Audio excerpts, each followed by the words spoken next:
Como é bom, né? Estar na casa do Senhor é algo diferenciado, é algo maravilhoso.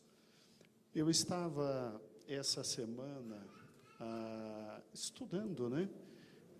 A gente está na leitura anual e nós estamos também na leitura bíblica diária.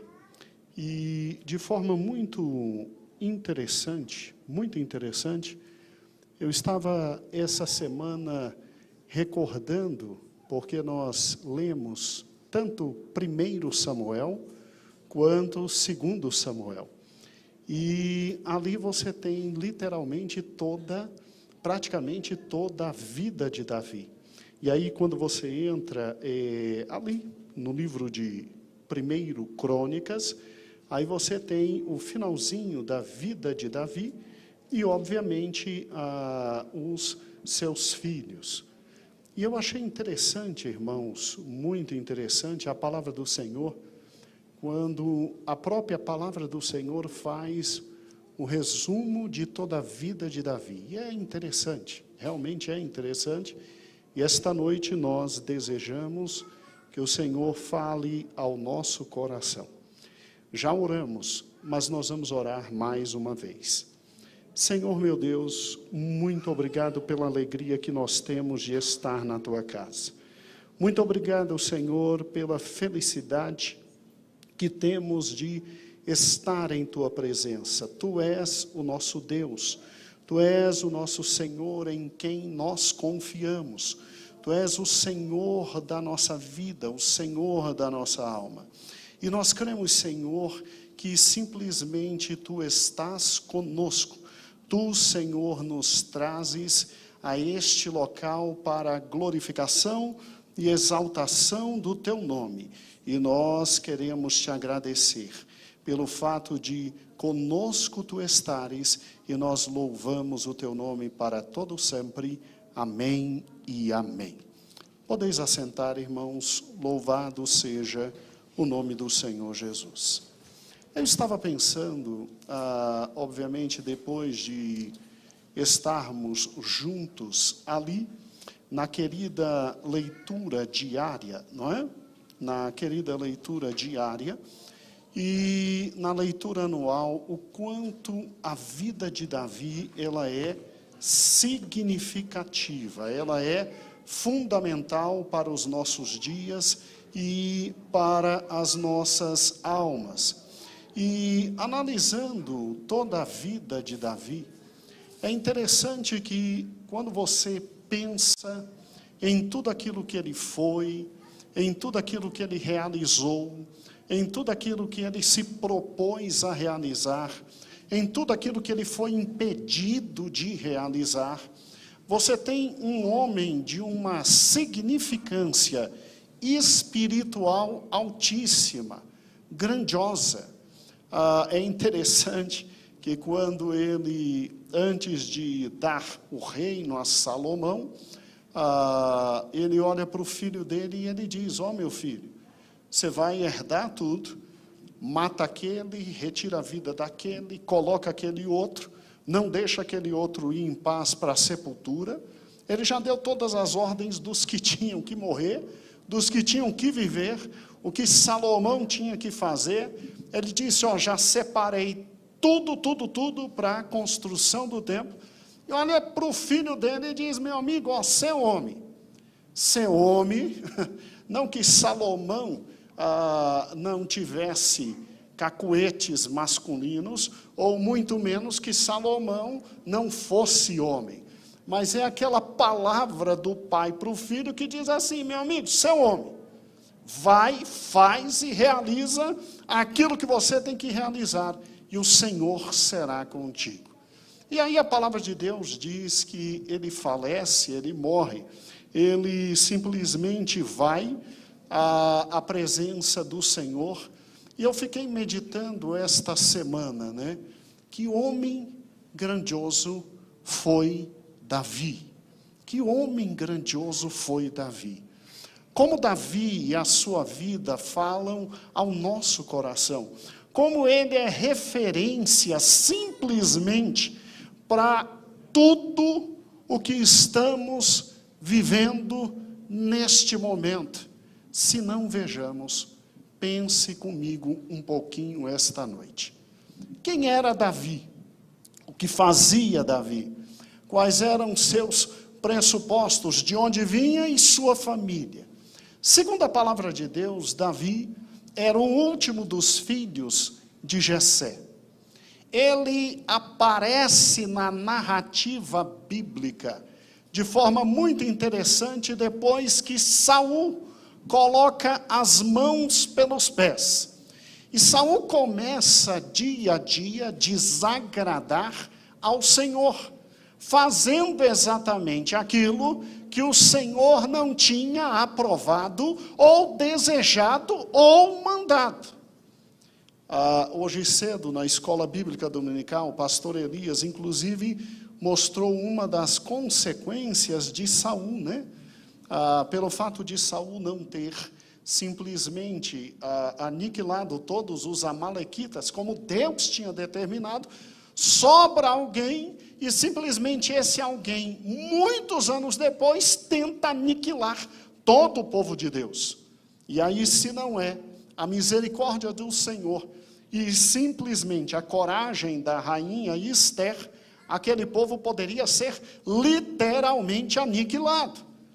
E o que nós entendemos é que quando Davi surge no enredo, e eu creio que os irmãos se lembram de todos os capítulos, quando Davi surge em todo o enredo, ele é menino que está cuidando das ovelhas do seu pai. Ele está prezando pelas ovelhas do seu pai. Ele é pastor que está cuidando do rebanho de Jessé. Porque é óbvio, vivendo em um local onde a atividade agropastoril era de onde se vinha todo e qualquer recurso para a sobrevivência.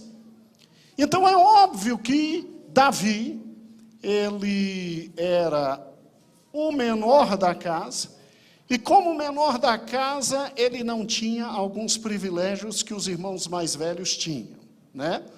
Ele tinha que cuidar do rebanho do seu pai, trabalhar para o seu pai, estar ali cuidando das ovelhas do seu pai, e de onde uma das rendas a casa do seu pai tinha.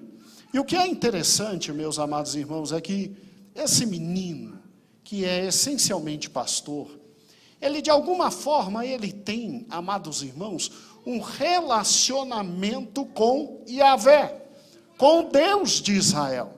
De alguma forma, na sua vida agropastoril, ele se relaciona tão profundamente em matéria de intimidade com Deus Todo-Poderoso, que a coisa que mais me chama a atenção em minha vida sobre Davi é o famoso Salmo 23, como todos conhecem.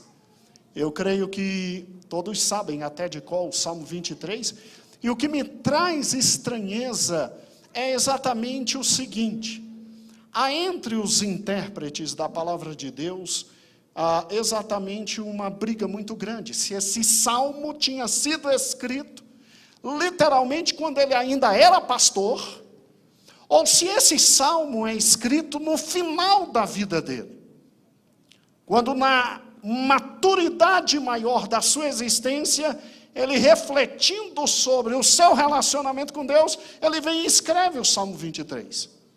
Óbvio que tem intérprete para tudo que é gosto. Tem gente que diz que todos os salmos da Bíblia que dizem que são de Davi, existia um erro de tradução, e aí era salmo para Davi, né?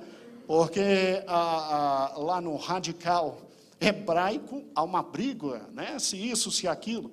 Eu prefiro ficar com Jesus Cristo. Toda vez que eu tenho dúvidas, eu vou para Cristo, né? E já que Cristo diz que Davi escreveu, então, com todo respeito aos grandes exegetas de hoje, como Cristo é o mesmo ontem, hoje e eternamente, e os meus exegetas favoritos mudam manhã, tarde e noite, eu prefiro ficar com aquele que é o mesmo ontem, hoje e o será eternamente. E o que eu acho interessante, meus amados irmãos, é exatamente isso. Olhe agora para mim e olhe para a vida de Davi. Olha que interessante, quando a gente pensa em Davi, ele é menino que cuida de ovelhas. E ele tem experiências espirituais fantásticas. Ele tem vivência espiritual. Ele é garoto, com as ovelhas do pai, e de vez em quando tem que enfrentar um urso, de vez em quando tem que enfrentar um leão. É interessante isso. E quando ele descreve esse tipo de fato, ele diz exatamente assim para o rei. Quando Golias estava afrontando, ele diz, não, rei, pode ficar tranquilo, eu vou arrebentar esse cara de pau de 5 metros de altura. Isso é besteira para mim. Eu já enfrentei coisa pior, eu já tive que correr atrás de leão que estava com a ovelha na boca, e eu tirei a ovelha e matei o leão. A mesma coisa eu fiz com o urso. Então, esse pobre gigante é um nada. É um nada. Então, pela descrição e pelos detalhes aqui em 1 Samuel e 2 Samuel, você vê um menino destemido, um menino forte, corajoso, que mesmo durante a sua adolescência, a sua juventude, ele tem uma vivência muito grande com Deus, e uma experiência muito grande com Deus. E aí a carreira de Davi Você notou a carreira de Davi durante essa semana, na leitura anual? É muito bonito, porque de repente o rei é acometido por espíritos imundos. Ou seja, o diabo pega Saul. Ou seja, Saul fica endemoniado.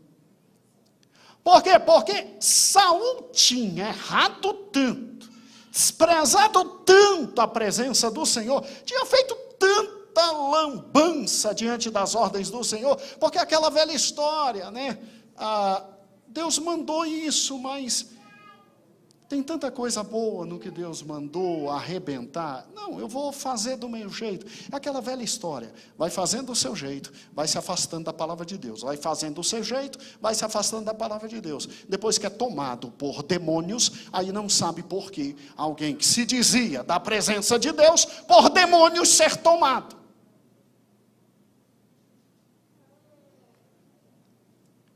Pastor, isso não é possível. Ah, é? Não leia a Bíblia. E não verifique os fatos. Saul era um homem que foi ungido. E ao ser ungido, o Espírito de Deus veio sobre ele. Mas ele vai se afastando tanto de Deus, que onde o Espírito Santo não está, não se preocupe. Demônios habitam. Não existe vazio espiritual. Isso é simples. E é aqui que Davi começa a sua carreira. Porque é aqui que acontece. Saul, desesperado, tomado por espíritos imundos, simplesmente, ele ouve o conselho dos seus grandes e, olha que interessante, chegou alguém perto de Saul e disse assim, olha, tem um menino que toca a harpa, e eu garanto, rei, que quando ele tocar a harpa, você vai ficar aliviado. É lógico que um maluco que está falando com o rei não vai dizer, ó rei, quando ele tocar a harpa, o demônio vai sair de você, porque senão estava morto. Você não vai dizer para um rei que ele está cheio do demônio. É lógico que não. Mas, de forma tranquila, ele disse, pois é, eu estou precisando de harpa então. Então quem toca a harpa e vai me acalmar? Davi. Davi já tinha fama de músico. Já pensou nisso? Davi já tinha fama de músico. E de músico que tocava muito bem uma harpa. Eu não sei de onde ele tirou tempo para aprender a tocar harpa. Porque normalmente quem está trabalhando e cuidando de ovelhas, fica meses e meses fora de casa. Você tem que simplesmente buscar pastos verdejantes para as suas ovelhas. E você acha que pasto verdejante é fácil se encontrar em um local como Israel? Você acha que é fácil? Então presta atenção, escute. Eu não sei que tempo ele tinha, eu não sei se ele era superdotado, eu não sei se ele era fantástico, eu só sei que ele tocava harpa. E o tocar de harpa não era qualquer coisa, era louvor e adoração ao Deus que ele conheceu nas noites de pastoreado e nos dias de pastoreada. Eu só sei que a música chegava aos céus e subia como cheiro suave e agradável. E havia por parte do Senhor uma glória tão grande que demônios não conseguiam suportá-la. Agora olha que lindo. É esse menino, nessa fase, nesse momento, cuidando do trabalho e, entre aspas, tocando na banda na época dele. Porque arpista não tocava sozinho em Israel. Arpista tocava nas festas de Israel. É que os meninos não colocaram no texto da revista, mas os arpistas estavam juntos nas grandes festas. E ao que parece, Davi se destacava no meio de todos. Você tinha no mínimo que descer 3 vezes ao ano às festas, e nas grandes festas, o som da harpa se destacava. E Davi parece que se destacava, porque, no mínimo, gente que tinha problemas com demônios, já tinham passado pela frente de Davi e sua harpa, porque para chegar uma notícia dessa ao rei, se você leva aquilo que o Ivan brincando diz, um boca de sola, ou seja, alguém que tira um som horrível, ou seja, um músico que não treina seu instrumento em casa, ou seja, alguém que tira um som de 5ª categoria. Se você vai levar um boca de sola para tocar na frente de Saul, aí pode ficar tranquilo, que o demônio que está em Saul pega o boca de sola. Porque o próprio Saul mataria Davi se as notas fossem horríveis. Mas Davi é menino que tem intimidade com Deus. Olhe para cá. Como é que está a minha e a tua intimidade com Deus? A gente separa Deus do trabalho. A gente separa Deus da vida. Como é que está a nossa vida? Aqui estou eu, Deus está aqui. Aqui eu estou trabalhando. Fica aí, Deus. Ou Deus está comigo no trabalho. Ou Deus está comigo à noite. Deus está comigo de manhã. Deus está comigo à tarde. Deus... De tal forma que quando eu vou louvá-lo, seja com harpa ou sem harpa, você não precisa aprender a tocar. E tenha calma, o Ivan vai voltar às aulas de música. É só a gente ter um pouquinho mais de segurança de que o coronavírus não vai sair pelos instrumentos na aula de música, né? Calma, estou brincando, fique tranquilo. Agora escute, preste atenção, entenda algo.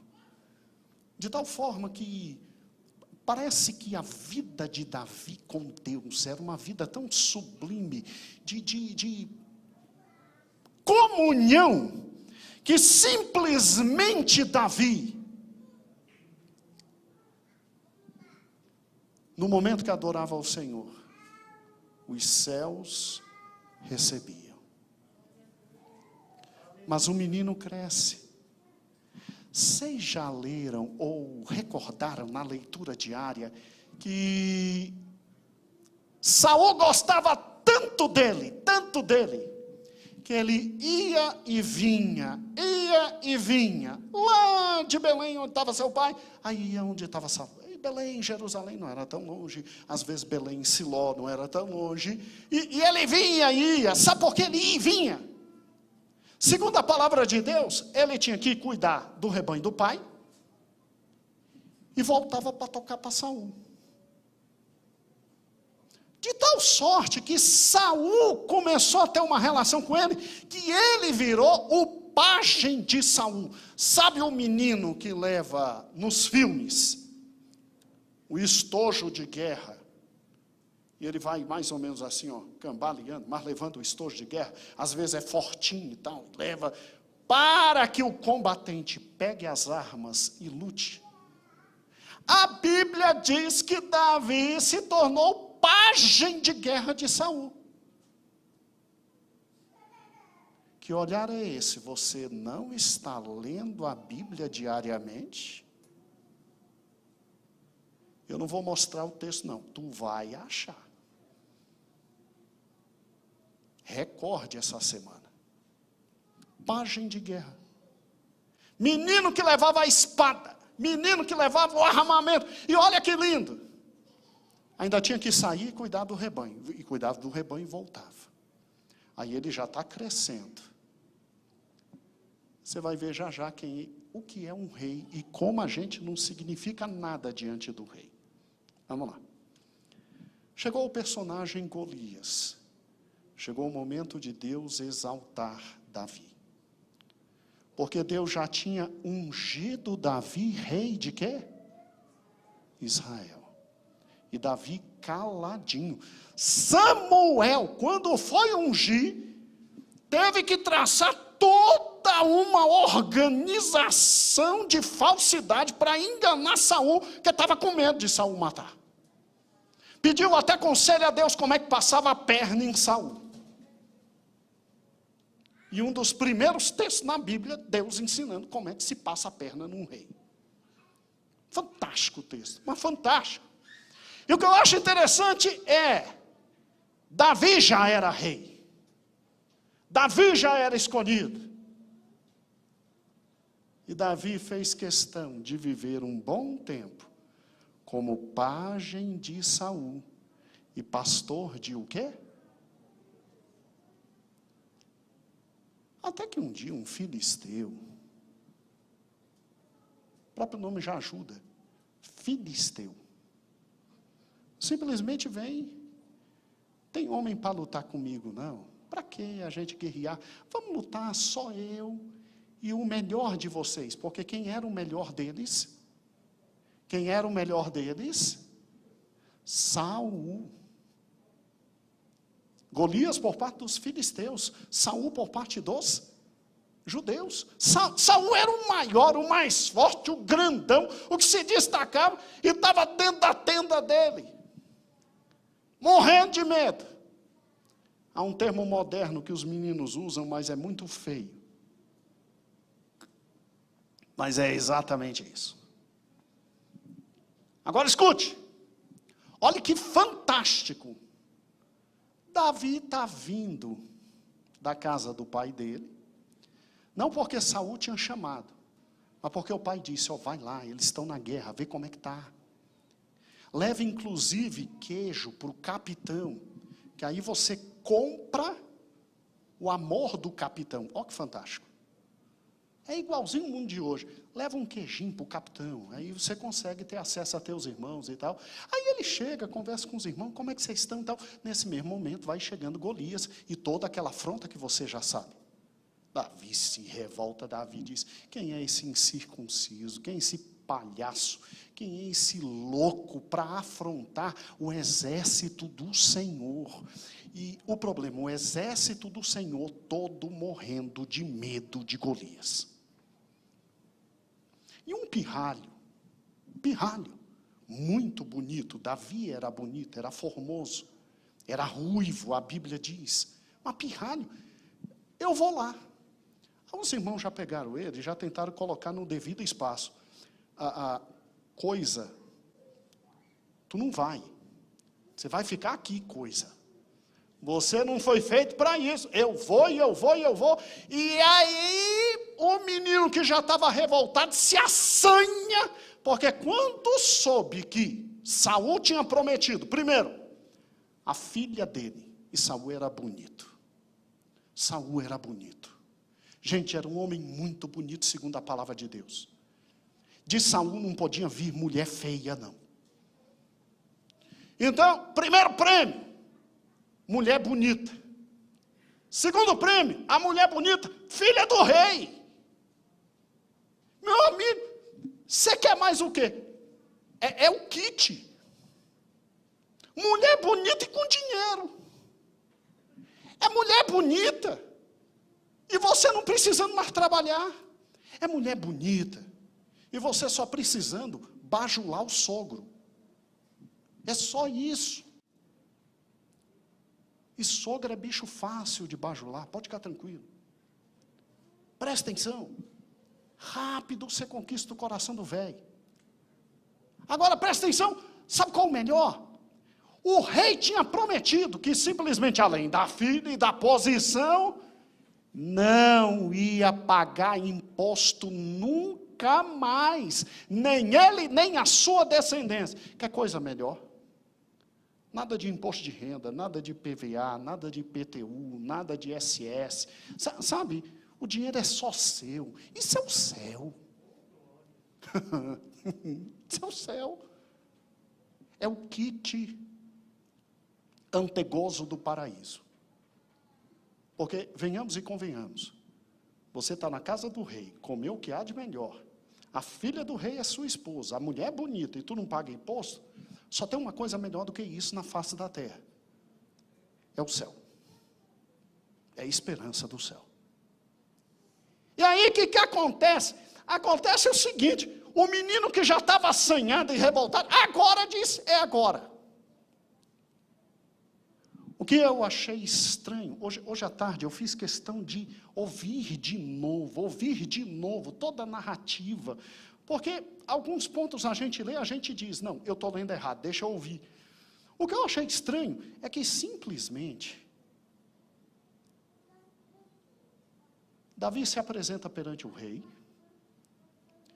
Depois que Davi se apresenta perante o rei, aí o rei diz assim, não, vai meu filho então. Aí Davi vai e mata, Deus dá aquela vitória grandiosa e gloriosa, Deus faz algo extraordinário, Davi pega a própria espada de Golias, tira a cabeça de Golias e vem trazendo de volta, feliz para o rei. E o texto diz que aí é que o rei foi perguntar o nome de Davi e de onde ele vinha. Que coisa linda, não é?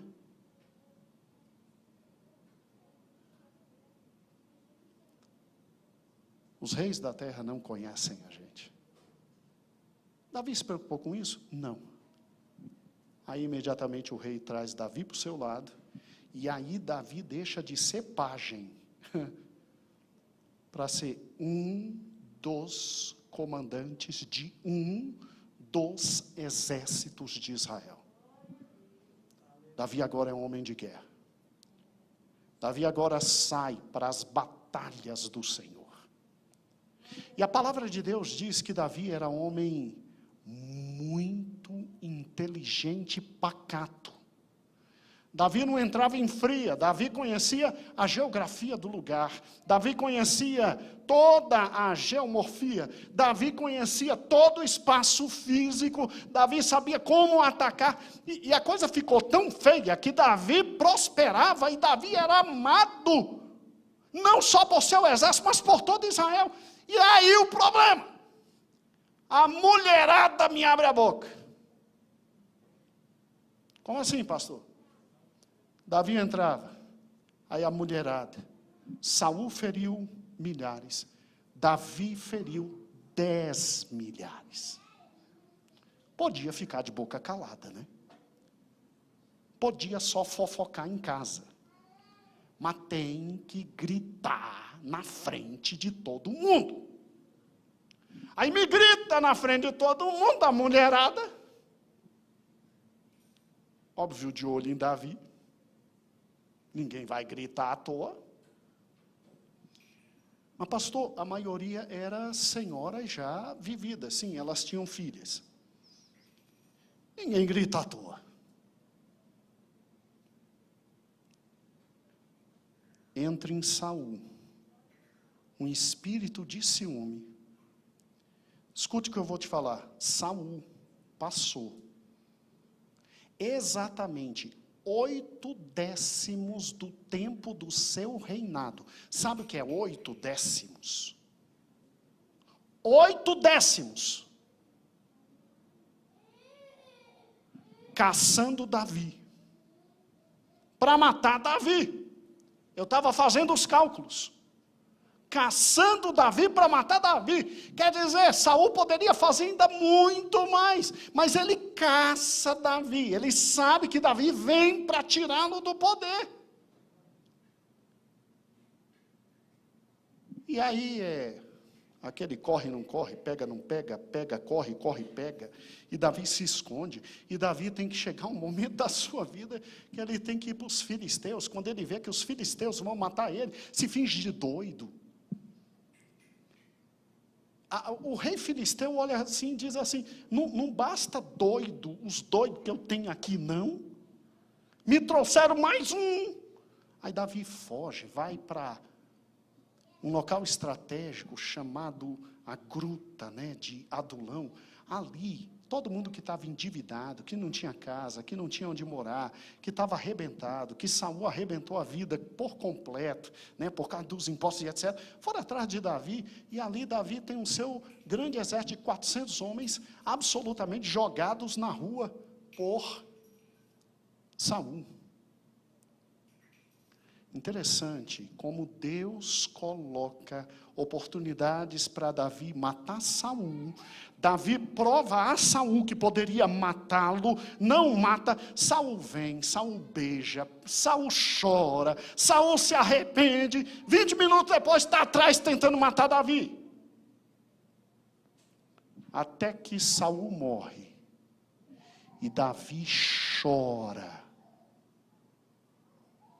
Porque respeitava o líder, lamenta, e ainda pega um malandro que veio trazer a notícia de forma mentirosa, ainda mata. E aí ele é erigido rei, agora ele deixa de ser o quê? General. General fugitivo, é erigido rei. 7 anos ele reina em Hebrom. Depois 33 anos, ele reina em Jerusalém. E a Bíblia diz que o reino de Davi foi grande, próspero, porque Davi era um homem segundo o coração de quem? De Deus.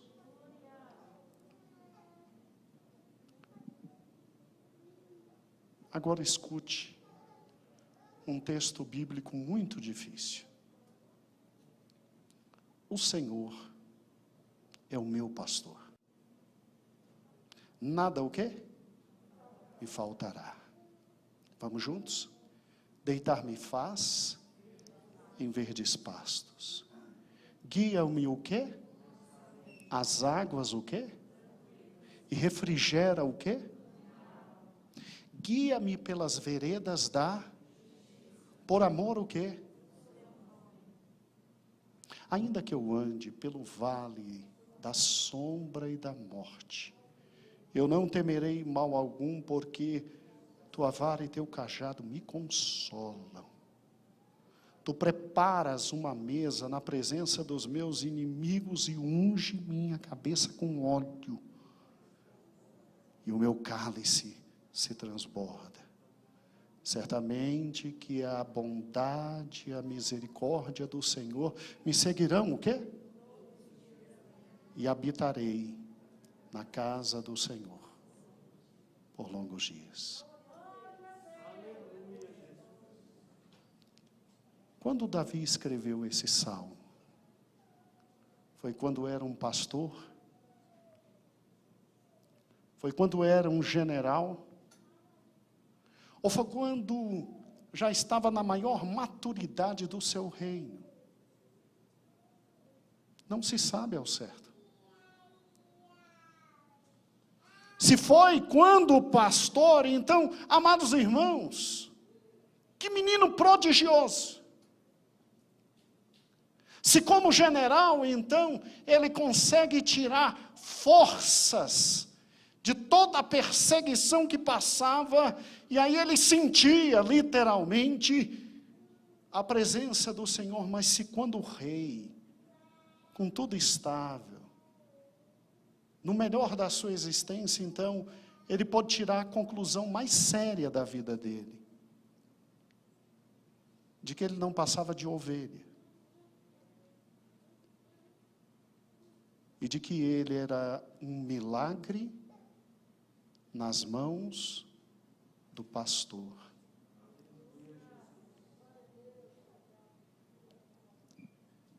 Só tem um texto bíblico que é mais conhecido que o Salmo 23, óbvio.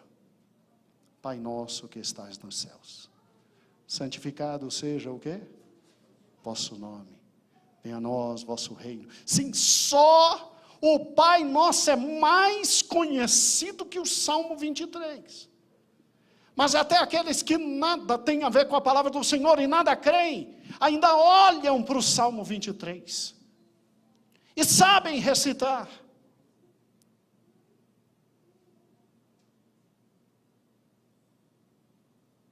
Há alguém entre nós que tenha tido uma vida mais intensa que Davi? Há alguém entre nós que tenha tido uma vida mais extraordinária que Davi? Será que um de nós escreverá a história, e o nome na história como Davi escreveu, de tal sorte que gritavam quando Jesus passava: filho de Davi, tem misericórdia de mim?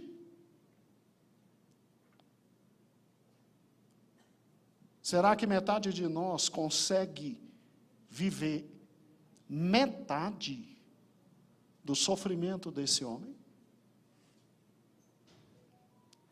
Será que metade de nós tem metade da coragem desse homem?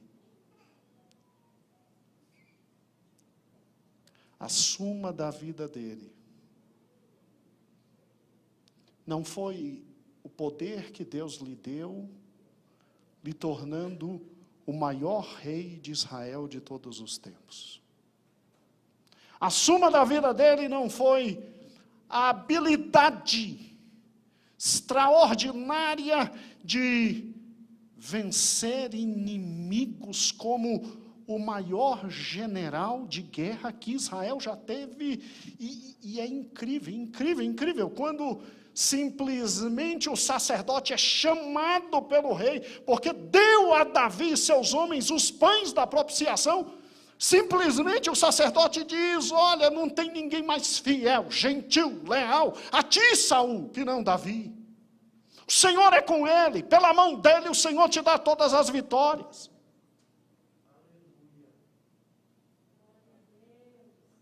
Não, definitivamente não. O palácio não tirou do coração de Davi a alma de ovelha. Os gritos, lá vem Davi, lá vem o grande general, lá vem aquele que mata milhares de milhares, lá vem aquele cujo cavalgar simplesmente a terra treme diante dele. Nunca retiraram do general Davi as noites que ele dormia com ovelhas, os dias que ele caminhava com ovelhas. Não houve uma guerra mais significativa do que tirar ovelhas da boca de leões ou ursos. Não teve inimigo mais voraz do que simplesmente a imagem que estava na mente dele de ter que fechar cada buraco para que serpentes não saíssem, ter que fechar cada gruta para que leões e simplesmente ursos não saíssem e as ovelhas pudessem comer. E os predadores olharem. E ele vendo as ovelhas comendo, ele olha para o céu, ele diz: assim me fez o Senhor. Não há nada mais lindo do que ao tirar ovelhas de bocas de predadores vir e derramar o óleo e atar feridas para simplesmente vê-las regeneradas. Não houve um momento no palácio de êxtase tão lindo como aquele momento em que ele via o seu rebanho indo a águas tranquilas, e aí ele tinha que simplesmente fazer uma pequena represa para parar o rio e segurar com força, quase se quebrando todo, para que a água ficasse tranquila e a ovelhinha tomasse a água. Nada era mais poderoso para Davi, mais lindo, do que a sua vida de pastor, cuidando de ovelhas. Um general não dorme com seus liderados. Um general dorme separado dos seus liderados porque tem medo de ser traído. Um rei tem que simplesmente, até para a entrada da sua rainha, estender um cetro, porque a rainha pode vir querer matá-lo. Mas um pastor, ele deita com suas ovelhas. E as ovelhas deitam com ele, porque com ele se sentem absolutamente protegidas. Deixa eu te avisar uma coisa.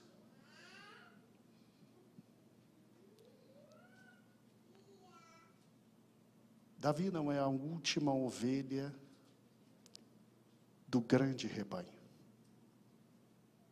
Eu e você somos ovelhas do pastoreio dele.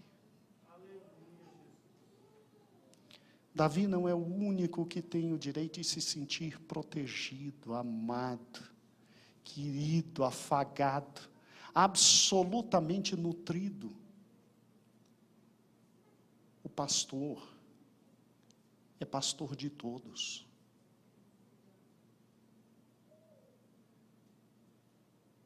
E você pode ficar tranquilo, porque o que nos faz olhar para o Salmo 23 e dizer, que coisa maravilhosa, eu não vou morrer. E se eu tiver que morrer, não tem problema, Ele vai estar comigo no momento mais difícil. No vale da sombra e da morte. Eu tenho que entender que dá para confiar no Salmo 23, porque o Salmo 23 foi verdade na vida de Davi. O Salmo 23 será verdade na vida dos nossos filhos, netos, bisnetos, trisnetos, se tivermos.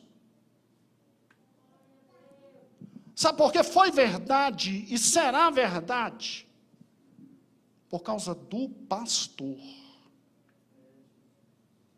que foi, que é e que será eternamente o bom pastor.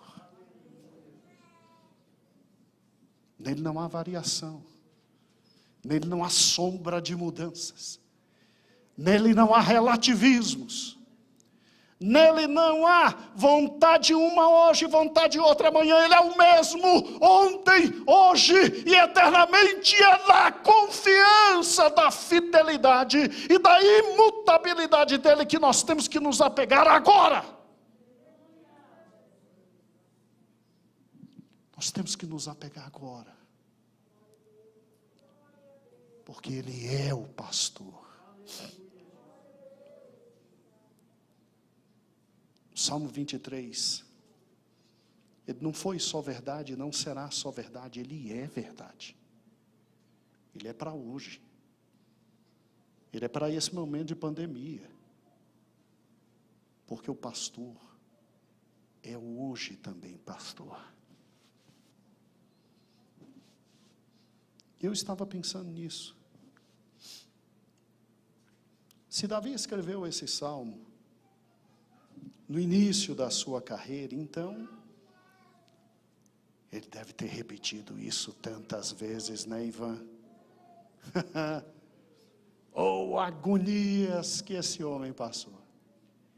Se ele escreve no meio da carreira, aí ele tem uma visão interessante. Quando é rei, ele volta e ele insere aquilo na vida.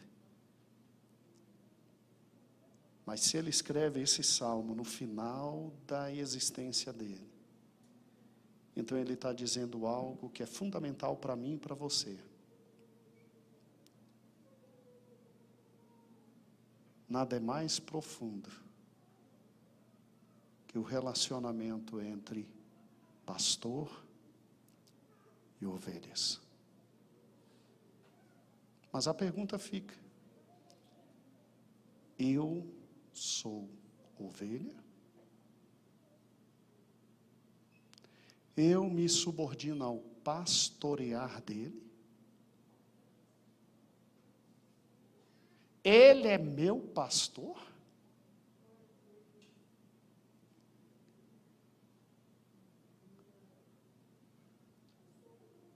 Será? Eu posso julgar a mim, a você nunca. Nunca. Porque como você, eu tenho um problema sério de vistas. Eu consigo achar em você um cisco. Mas a trave que está no meu olho, essa eu não vejo nem a pau. É melhor não te julgar. É melhor que cada um de nós julguemos a nós mesmos. Aqui está o testamento de Davi. Aqui estão as últimas palavras de Davi. Se Davi teve chance de simplesmente dizer alguma coisa antes da sua morte, ele diz: o Senhor é o meu pastor, nada me faltará. Deitar-me faz em verdes pastos e guia-me mansamente às águas tranquilas. Refrigera a minha alma e guia-me pelas veredas da justiça por amor do seu nome. E ainda que eu andasse pelo vale da sombra e da morte, não temeria mal algum, porque tu estás comigo e a tua vara e o teu cajado me consolam. Preparas uma mesa perante mim na presença dos meus inimigos, unge minha cabeça com óleo, o meu cálice transborda. Certamente que a bondade e a misericórdia do Senhor me seguirão todos os dias da minha vida, e habitarei na casa do Senhor por longos dias. Eu quero terminar fazendo um convite para você.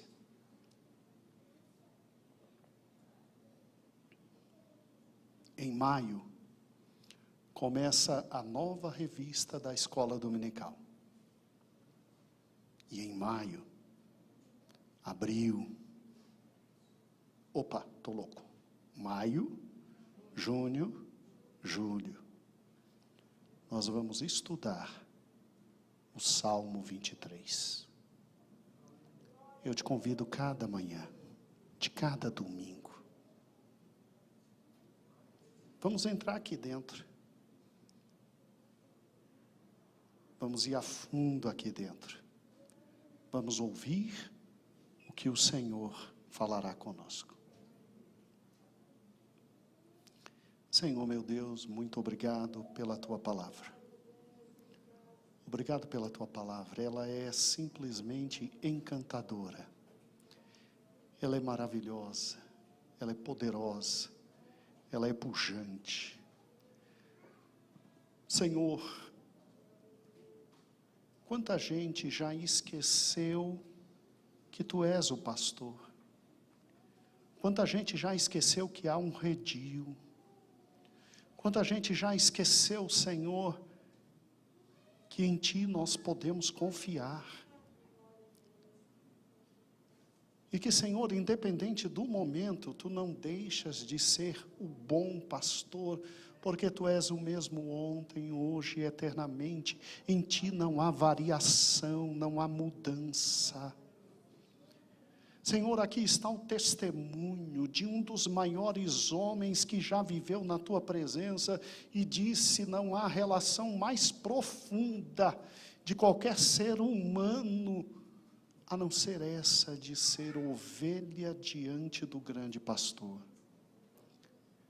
Senhor, que quando meu irmão em desespero estiver, o salmo possa vir ao coração, Tu possas falar à alma, Tu possas levar cada um dos meus irmãos a pastos verdejantes, a águas tranquilas, Tu possas refrigerar a alma, Tu possas ungir a nossa cabeça com óleo, Tu possas fazer nosso cálice transbordar, Tu possas nos dar alegria diante de todas as coisas. E até no momento mais difícil, no vale da sombra e da morte, que Tu possas nos dar confiança, para não largar as Tuas mãos,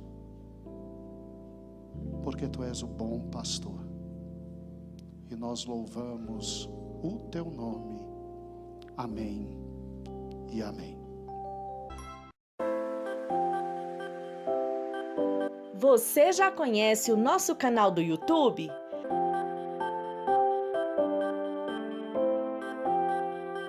Todos os dias um vídeo é postado em nosso canal. Visite as nossas playlists, mensagens que edificam, leitura bíblica diária, congressos, louvores e muito mais. Nosso endereço é IEPBC Brasil.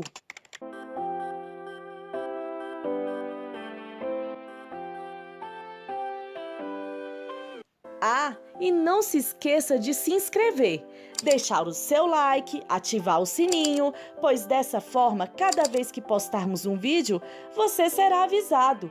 E também fique à vontade para deixar o seu comentário. Igreja Evangélica Pentecostal do Brasil para Cristo.